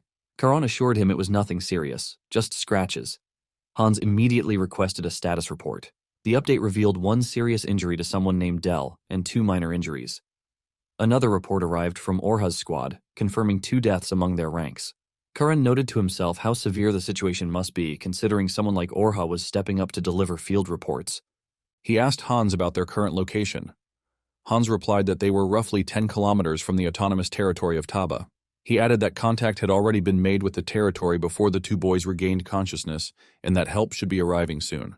Despite this, Hans urged Keron and Leo to escape while they could, promising that his squad would hold off the attackers. But Keron's sword, Guillotine, reacted again, its subtle pulse alerting him to danger nearby. He realized they weren't alone. An ambush was imminent. Keron declined Hans's plan to flee, apologizing, but insisting it wasn't possible. From his perspective, the destruction of the Emperor's railway was a direct act of rebellion. If their enemies were bold enough to make such a move, there was nowhere they could safely run. He turned to Leo and asked if he could still fight. Leo confirmed he could. Keron accepted this and concluded that they had no other option. Not far away, one of the masked attackers staggered under a sudden blow. Keron appeared behind him, calm and confident. Having made his decision, he declared to himself that none of the attackers could be allowed to survive. The enemy leader, observing from a distance, took note of the unexpected number of defenders. Hans, understanding the seriousness of the situation, ordered the second squad to disembark and form a defensive line to protect the young masters. He informed Keron that every enemy attacker was of at least 3-star strength. Keron, meanwhile, focused on the leader. His aura was far stronger. He estimated him to be a 6-star. The masked commander called out to Keron by name, ordering him to surrender and drop his weapon. His voice was magically distorted. He offered to spare the knights and servants if Keron complied. Keron recognized the intention immediately. The attackers wanted to capture him alive. He asked Hans if he realized what that meant. Hans did, and he begged him not to act rashly. But Keron, fired up, shouted back, asking why he was being stopped. To him, if the enemy couldn't kill him, then that only meant he was the one capable of killing them. Leo let out a sigh at his cousin's usual recklessness. Hans gave the command for all squads to engage and protect the young masters at all costs. The battle erupted in full. The Reston knights quickly formed a defensive perimeter around Keron and Leo, clashing violently with the masked assailants. Keron moved through the enemy ranks with ease, cutting them down one by one. He noticed their hesitation to approach him and scoffed at it, deciding to go to them himself. Seeing this, the enemy leader ordered his men to fall back, announcing that he would handle Keron personally. Keron welcomed the challenge, remarking to himself that the boss had finally stepped forward. But before he could act, Hans stepped in front of him, blocking his path. Hans insisted that this opponent was too dangerous. The enemy leader, amused by the interruption, mocked Hans for being a C-rank knight rushing toward his death. Hans retorted defiantly that they would see who would die, then charged forward with a thunderous war cry. The clash between Hans and the masked leader erupted with ferocity. The enemy commander launched a powerful offensive, but Hans managed to block the initial blow with difficulty. The masked leader was visibly surprised that his strike had been deflected. As the fight continued, Hans began to recognize his opponent's technique. Suspicion crept into his thoughts. Based on the man's combat style, he wondered if the attacker was Pajar Sultanate, the renowned 6-star knight from the Sultanate of Bavar. The realization unsettled him. Why would a knight of Pajar be fighting on imperial soil, especially when a non-aggression pact was still in effect between the two nations? Even more puzzling was the specific targeting of the Reston family, as no significant hostility existed between the duchy and the Sultanate. Despite his confusion, Hans resolved to uncover the truth. The tide of the battle appeared to be turning in their favor. The two young masters were holding their own, and morale was high.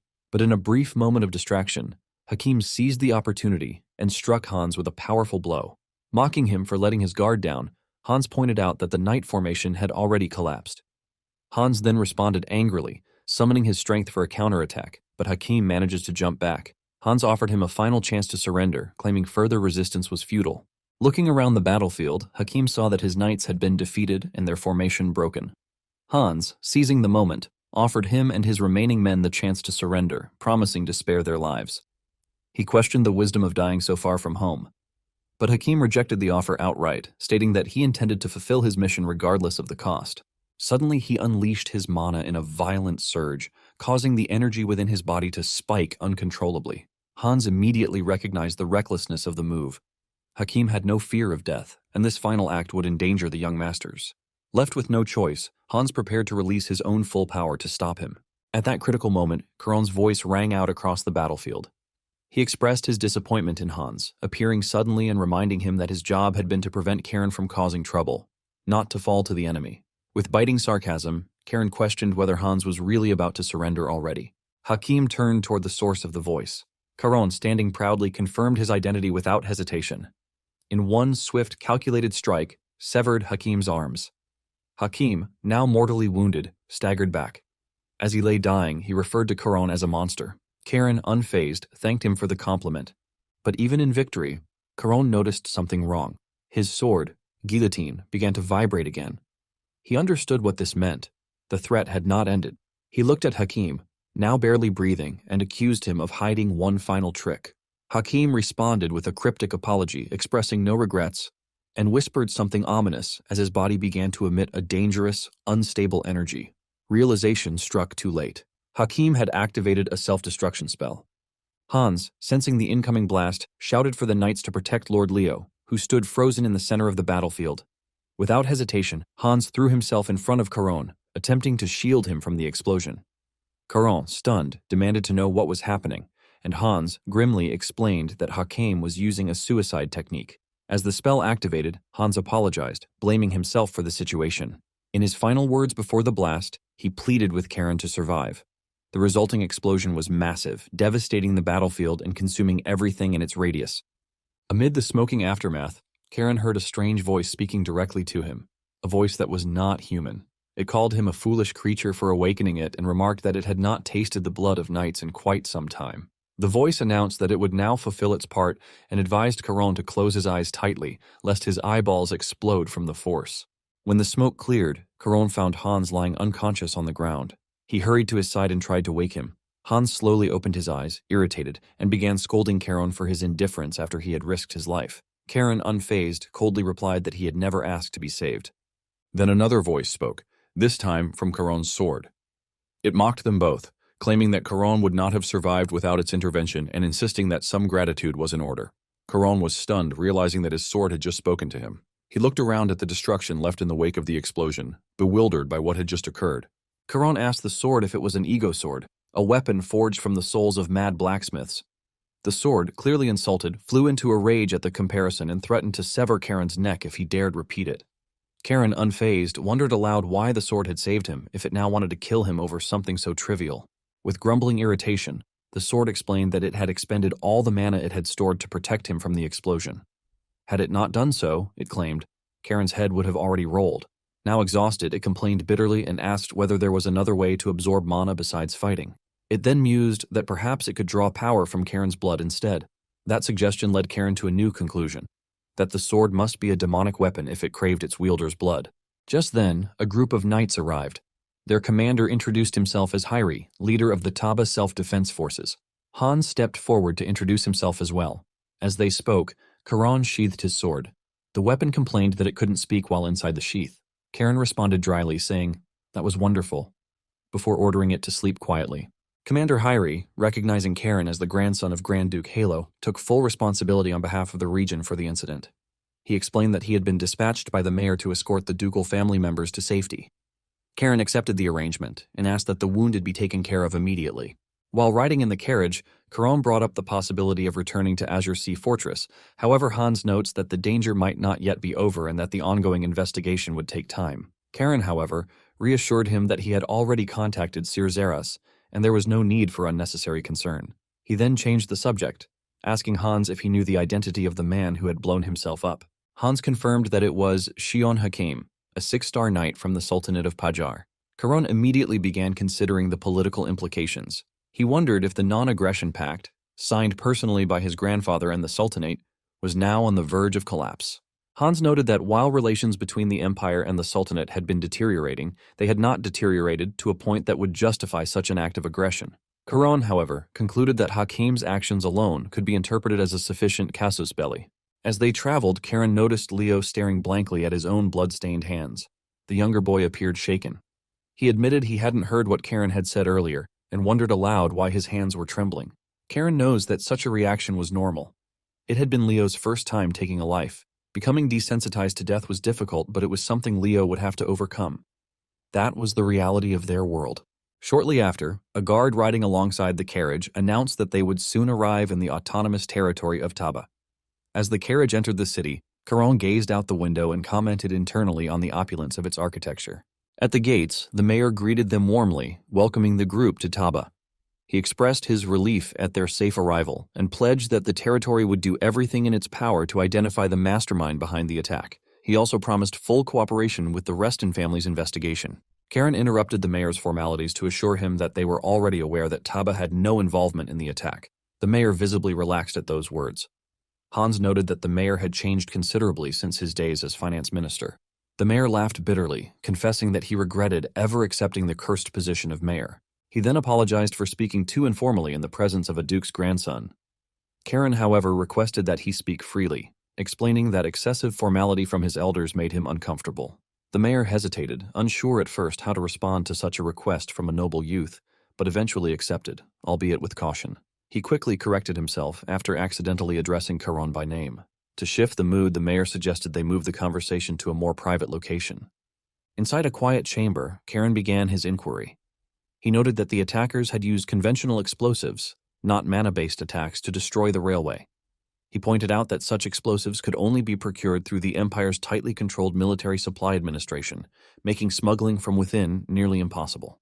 Based on this, He proposed a theory that the explosives had been smuggled into the empire from the outside, most likely from the Sultanate of Pajar. He reminded the mayor that only the empire and the Sultanate had the technical ability to manufacture explosives of that caliber. Then he added a subtle but pointed observation. If any merchants from Taba were involved in smuggling those materials, the situation could become deeply embarrassing for the city. The mayor was taken aback by the precision of Keron's analysis. He realized that denying the theory would only make him look complicit. With no viable alternative, he conceded that the probability of smuggling was indeed high. Internally, he cursed the reckless smugglers who had placed him in such a precarious position. At that point, Keron issued a clear reminder. The Seawave Knights and members of Azure Sea Fortress had been harmed in the incident. The mayor immediately understood. He was being boxed in. The Reston family was known for repaying favors tenfold and vengeance 100-fold. If he failed to cooperate, he would be finished. In an attempt to steer the conversation elsewhere, the mayor asked about Keron's father and claimed to be on familiar terms with Sir Gale, Keron's maternal grandfather. Keron responded with a sarcastic smile, remarking that the sudden name-dropping confirmed the mayor's skills as a seasoned politician. Just then, an aide burst into the room with urgent news from the capital. The mayor assumed the message concerned the departure of the Imperial Guard, but the aide corrected him. The news was more serious. Not only had the Imperial Guard departed, but the Commissioner of the Internal Revenue Service himself was en route to Taba, leading the 1st Special Division. The aide revealed the Commissioner's name, Gale Periton, infamously known as the Demon King. At the mention of that name, the mayor was visibly shaken. He asked Keron if it was truly Sir Gale who was coming. Keron confirmed it without hesitation. His grandfather, he explained, would abandon everything if it meant protecting his grandson from danger. That night, the forces of the Internal Revenue Service's 1st Special Division arrived in the territory of Taba, casting a tense atmosphere over the city's bustling streets. Commissioner Gale Periton led the division with a stern expression that offered little comfort. Elsewhere, 2 masked men observed the scene quietly. His attendant remarked on his swift arrival, to which the man simply replied that it concerned his grandson. In the city, the merchants of Taba were gripped by a mix of anger and confusion. The sudden announcement of a tax investigation without any warning left them shaken. Complaints echoed through the room, especially at the news that the dreaded 1st Special Division would be conducting the inquiry. Inside the meeting hall, the mayor struggled to calm the rising voices when Keron and his group entered. One of the senior merchants sided with the mayor, urging others to recognize the severity of the situation. Keron addressed the gathering directly, explaining the gravity of the incident. Not only had the Emperor's railway been destroyed, but the Grand Duke's grandson and members of Azure Sea Fortress had also been attacked. He pointed out that the explosives used in the assault were likely smuggled through trade guilds operating in the territory of Taba, then asked if they now understood the seriousness of their situation. The merchants, stunned, quickly retreated from their earlier protests. One of them claimed they had only requested more time to prepare. When Keron asked for his name, the man introduced himself as Viscount Humor of the Humor Trading Group. Keron responded coldly, stating that he would personally ensure the Viscount's name reached his grandfather at the National Tax Service. The terrified merchant immediately begged him to reconsider, admitting he had spoken too hastily. At that moment, the arrival of the 1st Special Division and its commissioner was announced. Gale entered the hall and declared the immediate commencement of a full-scale tax investigation into all trade groups. He cited reports of massive wealth accumulated through smuggling and tax evasion and confirmed that the order had come directly from the Emperor and cooperation is fully required. Keron, watching the imposing presence of the division, is really thrilled. Leo asked Hans whether the rumors were true. Hans explained that the 1st Special Division specialized in cases involving powerful merchants and nobles and possessed the authority to mobilize the Imperial Guard if necessary. Leo understood. They were not to be taken lightly. After delivering his orders, Gale approached Keron and greeted him with warmth, remarking that 3 years had passed since their last meeting. Later, in private, Gale questioned Keron about his condition. Keron assured him that he was fine. When asked whether he suspected anyone, Keron denied having specific suspects. Gale raised the possibility of internal involvement, but Keron dismissed it, reasoning that if one of his uncles had been behind the attack, no trace would have been left. In this case, however, the traces seemed intentional, almost as if someone had wanted the Sultanate of Pajar to be blamed. Gale asked if Keron intended to pursue the culprits himself. He advised against it, reminding him that the world was filled with powerful and dangerous individuals. He instructed Keron to remain quiet and let the adults handle the matter, informing him that they would leave for the capital the next morning by imperial order. Keron nodded and promised to remain calm, but as Gale walked away, he realized that Keron never had any intention of keeping that promise. That same night, in the residence of a man named Oyun, servants hurried to load a carriage. His wife, seated inside, asked if he would be coming with them. He reassured her, promising he would follow shortly, then gave the order for the carriage to depart. As the carriage disappeared into the night with his family calling his name, Oh-yoon stood alone, cursing the situation that forced him to send them away first. Elsewhere, the man stood on a rooftop watching the city. One of his men approached and reported that the targets had begun to move. Yahello gave the order for the operation to begin, swiftly and without error. Meanwhile, Keron was in his room, sharpening his sword in the quiet of the night. Sir Xerus arrived and asked whether he was planning to stir up trouble again. Keron replied that he had heard Commissioner Gale had ordered him not to go out, then asked whether Xerus had come to stop him. But Xerus hadn't come to argue. He had come to deliver a message. With a formal tone, Xerus relayed the order from Grand Duke Yahello. Keron Reston, youngest grandson of the Reston family, was to locate those responsible and extract the blood price for the dead. He was to show them what it meant to defy the law of Azure Sea Fortress. Keron, hearing the words, smiled darkly and pledged his obedience. Xerus exhaled slowly and remarked that it would indeed be a long night. Later, Keron and Leo were moving through the eastern districts of Taba in disguise. Leo, frustrated, grumbled about having to play the role of a servant and questioned why they needed to visit a place known for illegal dealings. Keron explained that if two young nobles wandered through such an area without escorts, it would raise suspicion. Though Leo understood, he continued complaining about being the one forced into the servant's role. Keron silenced him, stating that they were close to the location Xerus had mentioned. Leo glanced around nervously, remarking that the area looked far too shady for young masters to be visiting. Keron mocked him and offered to let him return if he was afraid. Suddenly, a man appeared and questioned their presence. Keron, cautious, grabs his sword. The man stepped forward, explaining that they had been sent by Sir Xerus. The man welcomed them with deference, revealing his face and introducing himself as Julio. He offered to take them to a secure safe house that had been prepared for their arrival. Inside the safe house, Julio assured them that the space was protected by anti-eavesdropping enchantments, allowing them to speak freely.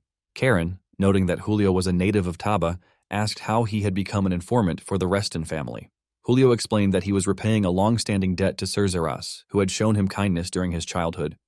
Without wasting time, Keron revealed that they had intelligence suggesting someone was plotting to attack the Reston family by smuggling explosives and exploiting insider knowledge about their trip to the capital. He asked Julio if he knew who was responsible. Julio confirmed that he did. According to the information he had gathered, only two trading groups in the black market were dealing in explosives, the Kerr Group and the Caligo Group. However, the Kerr Group was reportedly in the process of withdrawing from black market dealings. When asked about the Caligo Group, Julio explained that it was composed of former slaves known for accepting any job, no matter how dangerous, as long as it was profitable. He then shared a critical update. Members of the Caligo Group had left the city earlier that day, which Keron found especially suspicious.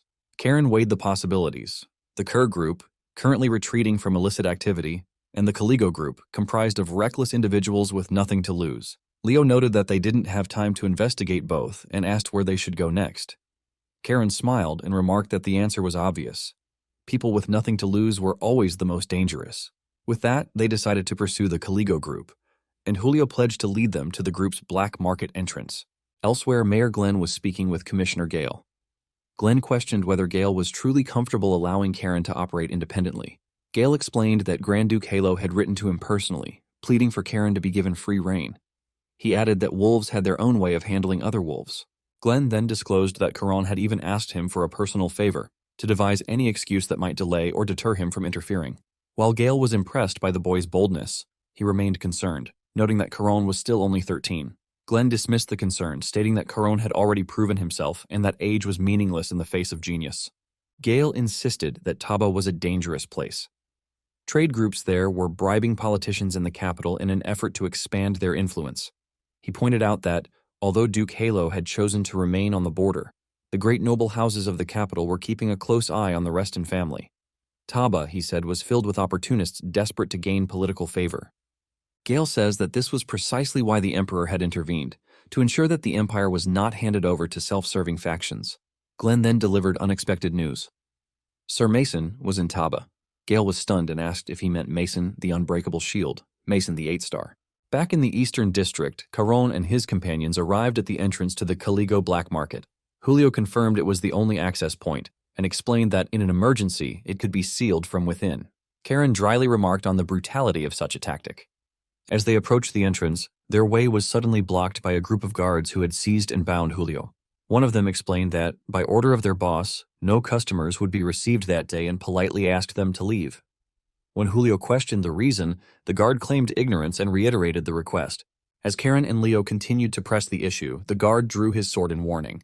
Keron, undeterred, calmly invited him to act on his threat and see what would happen. The guard hesitated, clearly uncertain. Julio, alarmed, pleaded with Keron to remain calm. At that, Keron turned to Leo, still disguised as servant, and instructed him to initiate Plan B. Leo froze in disbelief, realizing with panic that there had never been a Plan B to begin with.